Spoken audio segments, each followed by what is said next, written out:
श्री राधे राधे। भक्तों, प्रारब्ध मनुष्य के शरीर के साथ साथ हर जगह पहुंचता जाता है। जहाँ शरीर जाता है वहाँ उसका प्रारब्ध जाता है, चाहे जंगल हो, चाहे गांव हो, शहर हो, कुछ भी हो, और वो सुख दुख उसको भोगना पड़ता है, प्रारब्ध वाला। लेकिन जो धैर्यशाली होता है, तपस्वी होता है, वो ये चाहता है कि हमारे दुखों में किसी दूसरे को परेशान न होना पड़े, स्वयं ही उसको झेल लेंगे, चाहे कितनी कठिनाई आ जाए।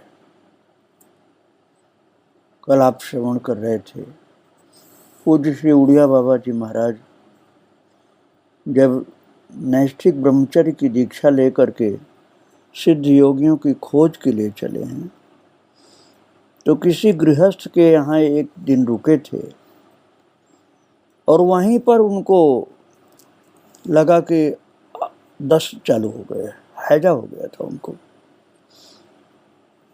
और फिर वो भगे उस गृहस्थ के घर को छोड़कर कि इनको पता चल जाएगा तो ये हमारे सेवा में बहुत परेशान हो जाएंगे।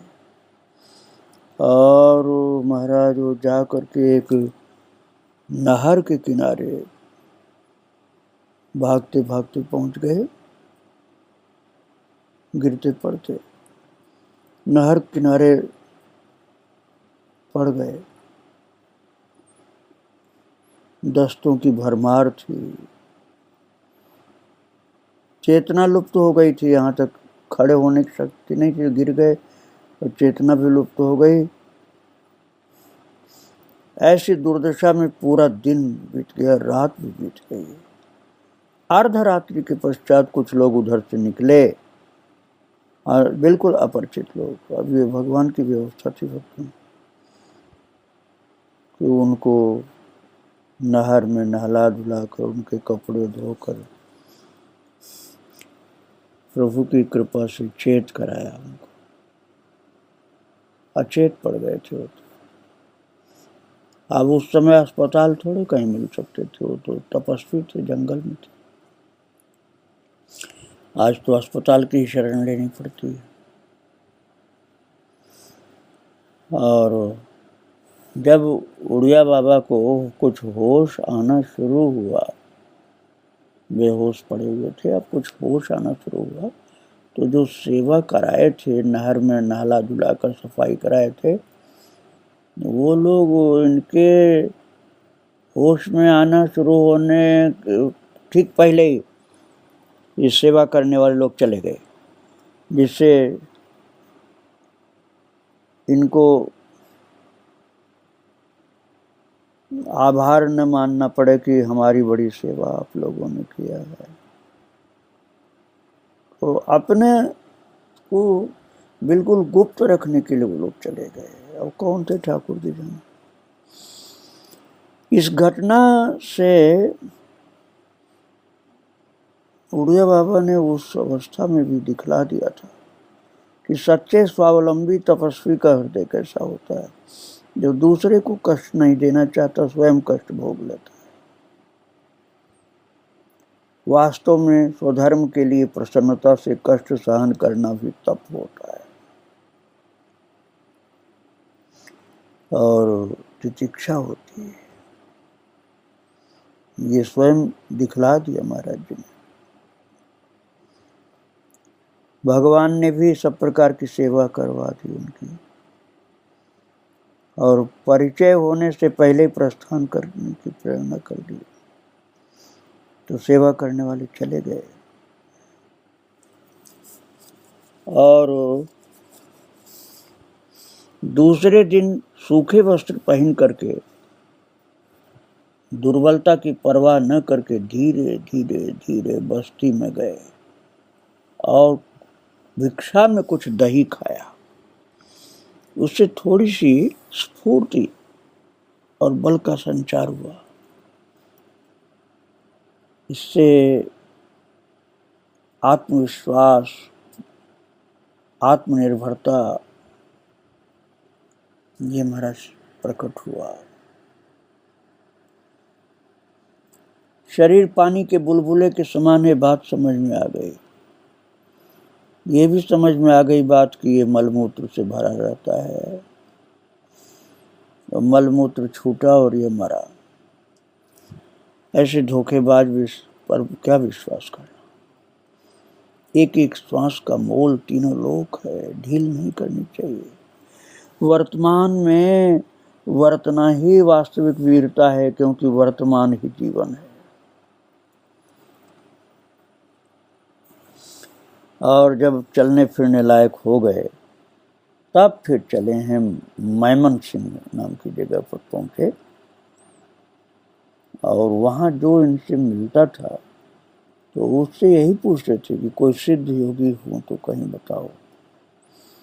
भले ही वो सन्यासी, ब्रह्मचारी या सदगृहस्थ हो। गुवाहाटी पहुंचने पर एक तेजस्वी ब्राह्मण मिले, और वो देखते ही समझ गए कि ये नित्य नियम निष्ठ भजनानंदी हैं। उनका तेजस्वी मुखमंडल इनकी साधना को समझ रहा था। सत्संग होने पर बातों बातों में ऊर्ध्वरेता बनने वाली बात और संख्या सेवन करने वाली बात भी जो बता दिया तो बड़े प्रसन्न हुए वो पंडित जी, और बोले कि मैं ऐसी जड़ी बूटी जानता हूँ जिन्हें सेवन करने पर आप 3-3 तोले शोधित संख्या प्रतिदिन खा सकते हैं। आप चाहें तो मैं बता सकता हूँ। सुनकर बड़ा कौतूहल हुआ कि 3 तोला संख्या, 3 तोले का मतलब हुआ तो 30 ग्राम। 30 ग्राम संख्या में तो कितने आदमी मर जाएंगे। और वो बोले कि मैं खिला दूंगा। तो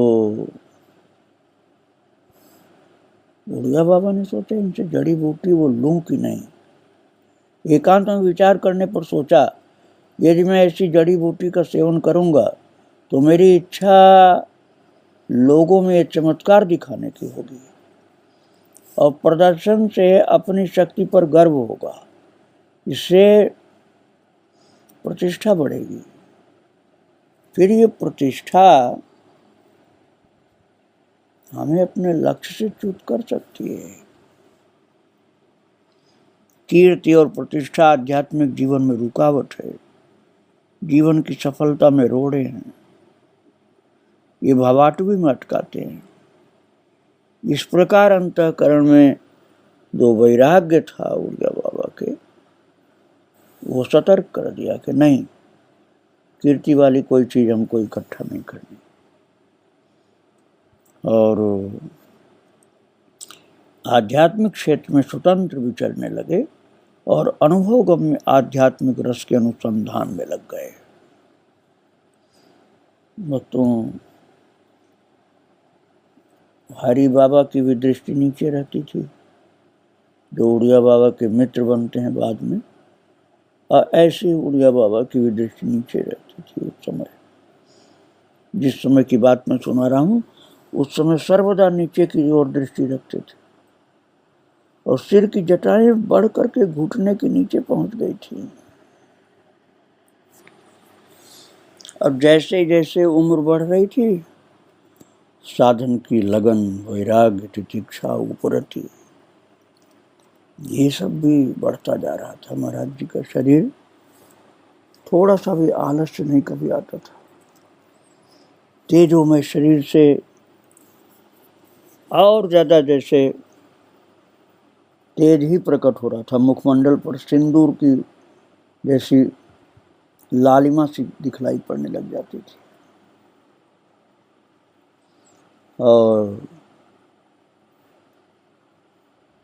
एकदम पवित्र जीवन था। बिल्कुल ऐसा लगता था जैसे कामार भगवान शिव के एक रूप है। और कलाएं जैसे प्रकट हो रही हूं, ऐसा मुखमंडल था। उस समय त्रिशूल भी रखते थे बाबा, तो ऐसा लगता था कि शिव जी हैं बिल्कुल। और त्रिशूल तो हाथ में था, आंतरिक त्रिशूल तो था वाक्दंड, कायदंड और मनोदंड, अर्थात वाणी का मौन वाक्दंड हो गया, और बिना लेटे सिद्धासन से ही बैठे रहना कायदंड हुआ, और कामिनी कांचन पर दृष्टि न देकर निरंतर मातृ चरणों की उपासना करना मनोदंड था। उस समय तक देवी माता की भक्ति थी भक्त। और एक बार रात्रि के समय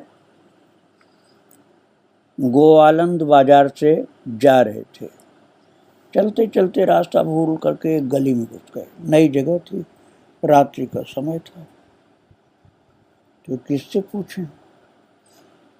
उसी समय 3-4 युवती स्त्रियों ने चारों ओर से घेर लिया इनको, और वे हंस हंस करके कहने लगी, लो मीठा पान खाओ। और महाराज जी ने वो उनकी ओर दृष्टि नहीं उठाई, और बिना उनकी ओर देखे ही नीचे दृष्टि किए बोले, मैं पान नहीं खाता, कृपया मुझे बाजार का रास्ता बता दो। उन्होंने हाथ बढ़ाकर कहा, कुछ देर विश्राम करके जाना। तो महाराज जी बोले, खबरदार मुझे छूना मत, मैं तुम्हारे घर नहीं जाऊंगा। इतने में वहां कुछ और युवतियां आ गई। उनकी पारस्परिक चर्चा से मालूम हुआ कि इनकी दृष्टि दूषित है और विचार गंदा है। ये समझते ही उड़िया बाबा महाराज बिल्कुल नवयुवक साष्टांग प्रणाम किया उन माताओं को। वो कहा, अरे माताओं, मुझे बाजार का मार्ग बता दो और जाने दो। और उन लोगों का मन सही नहीं था भक्तों, लेकिन जब बाबा ने कहा अरे माताओं, तो इनकी माता शब्द ने उनकी कुदृष्टि को सुदृष्टि में बदल दिया, हृदय बदल दिया, और उसमें पवित्रता की धारा प्रवाहित होने लगी। जो घेर रखी थी ना उन्होंने चारों तरफ से, वो उन्होंने घेरा तोड़ दिया और आदर पूर्वक प्रणाम करके मार्ग बता दिया। महाराज रोम रोम में मातृभाव भरा हुआ था। इसी से एक बार माता संबोधन करने में उन दूषित दृष्टि वाली जो युवतियां थी उनकी दृष्टि बदल गई और उनमें मातृ रस का संचार हो गया और पवित्रता भी प्रकट हुई। इस प्रकार अपनी मातृभावना ने जब दूसरों की भोग वासना को शांत कर दिया तो स्वयं मनस्थित के विषय में क्या कहा जाए। वो तो मानव माताओं का ही निवास स्थान था, क्योंकि माता ही उस समय इनकी इष्ट देवी थी, उन्हीं की साधना थी, इसलिए सबको माता के रूप में ही देख रहे थे। उड़िया बाबा का उस समय का जो जीवन था मातृ महिमा अमृत को प्रवाहित करने वाला था और उनकी जो दृष्टि थी बड़ी पवित्र थी। इस अमूल्य अमृत को कोई छीन न ले जाए, इसके लिए सतत सतर्क रहती थी उनकी दृष्टि। दिखा दिया कि सती और यति का जीवन एक ही होता है। महाराज जी ने ये दिखा दिया कि कितनी ही दूषित दृष्टि वाली युवतियां उनको घेर लें, लेकिन उनकी दृष्टि, उनका मन शुद्ध था।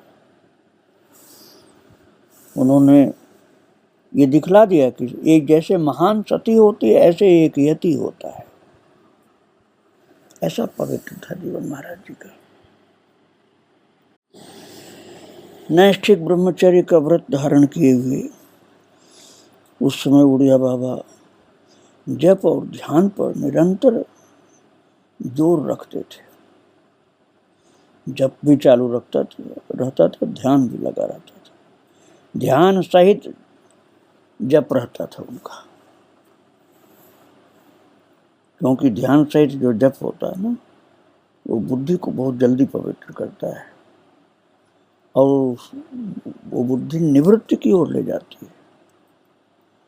ढाका की बात है भक्तों, ढाका बांग्लादेश में है, उस समय भारत था। वो विभाजन पर वो पूर्वी पाकिस्तान हो गया था, लेकिन 1947 के पहले वो भारत देश था। तो ढाका अब तो वहाँ की राजधानी है बांग्लादेश की। वहीं की बात है, वहाँ पहुँचे महाराज जी। वहाँ एक जपनिष्ठ ब्राह्मण रहते थे, घर में केवल उनकी पत्नी ही थी, और द्वार पर जा करके भवती भिक्षाम देहि, भवती भिक्षाम देहि ऐसा बोल करके भिक्षा मांगे।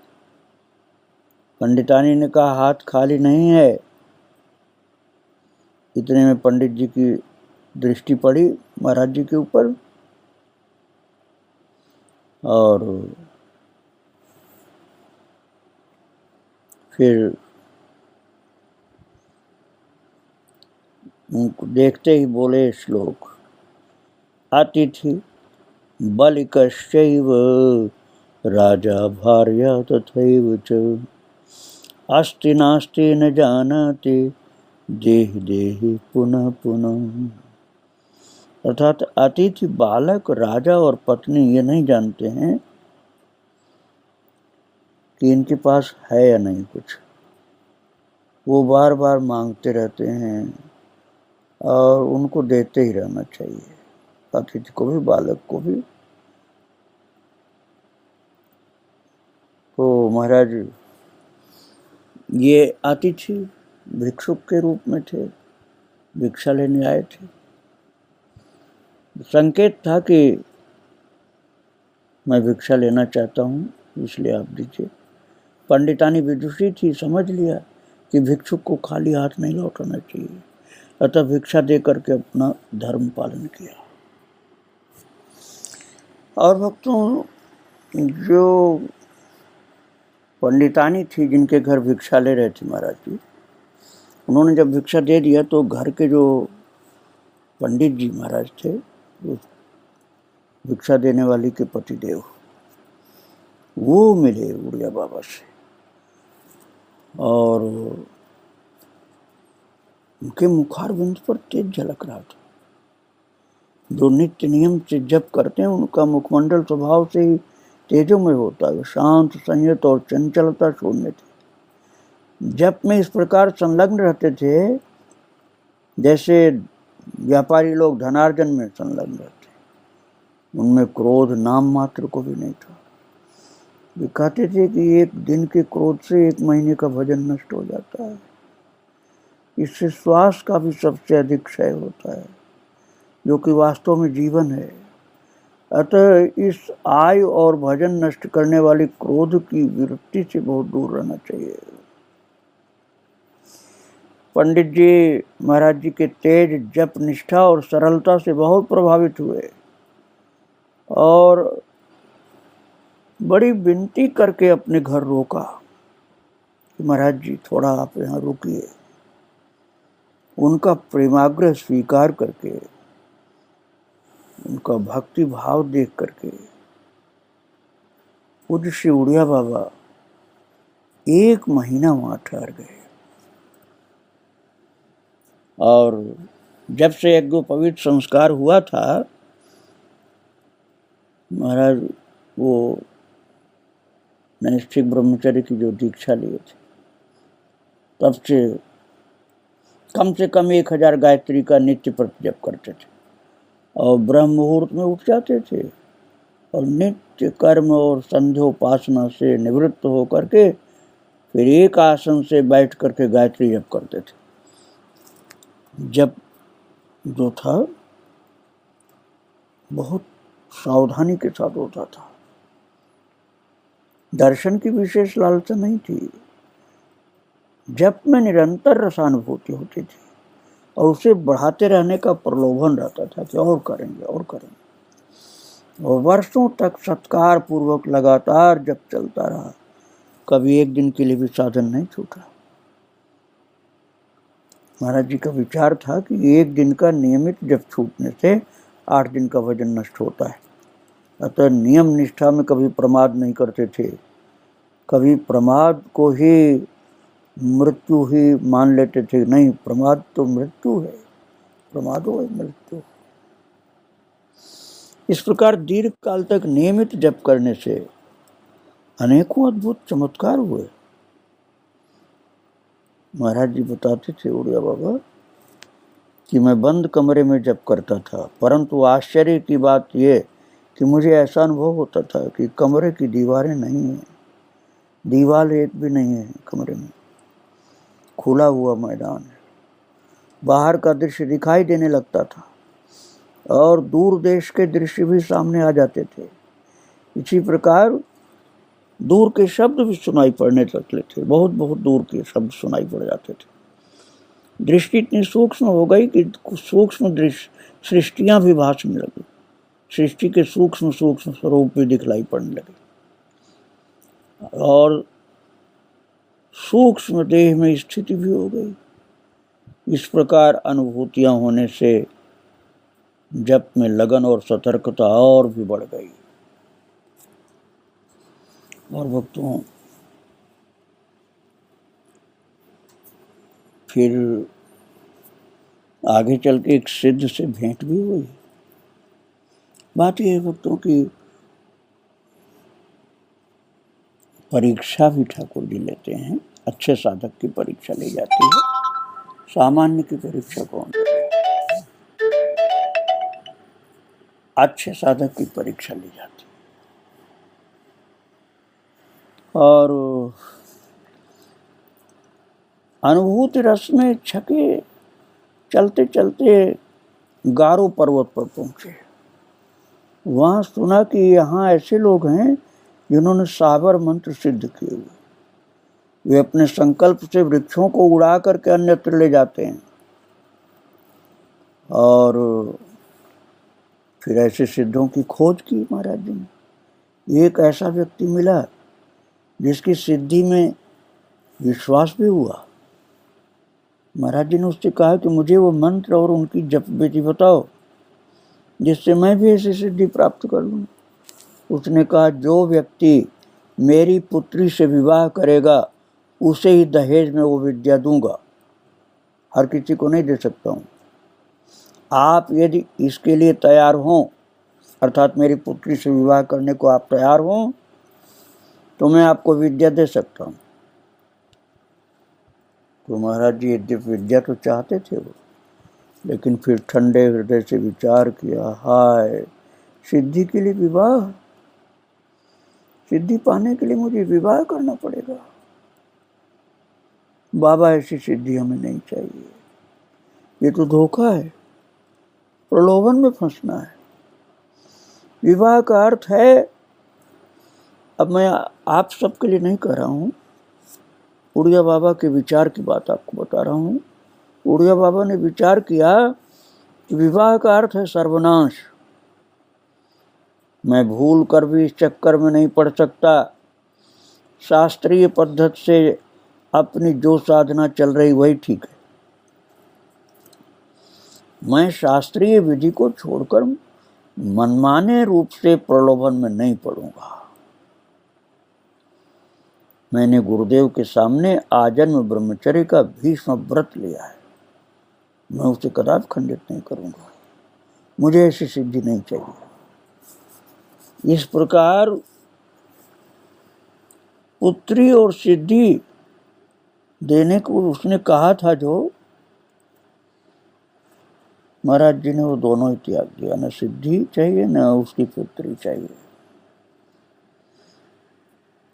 भगवान विष्णु ने जैसे राहु का सिर काटा था, उसी प्रकार महाराज जी उड़िया बाबा ने प्रलोभन रूपी शैतान का सिर काट दिया।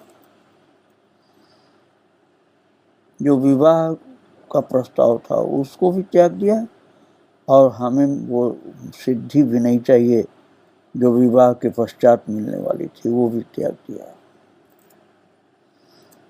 और अभी तो सन्यासी नहीं थे महाराज जी, तो मैं बोल रहा हूँ, लेकिन अभी ब्रह्मचारी जी थे।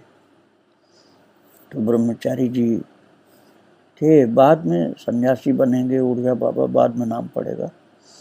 अभी ब्रह्मचारी जी कहे जाते थे भक्तों में। तो परशुराम कुंड की यात्रा करने के लिए महाराज जी अर्थात ब्रह्मचारी जी ने तय किया। और हम ब्रह्मचारी जी अर्थात श्री महाराज जी उड़िया बाबा को परशुराम कुंड के लिए लेकर के चलेंगे कल। आज तो महाराज जी अभी विश्राम कर रहे हैं, और हम उनको बारंबार प्रणाम करके अपनी वाणी को विश्राम दे रहे हैं। श्री राधे राधे, जय श्री राधे।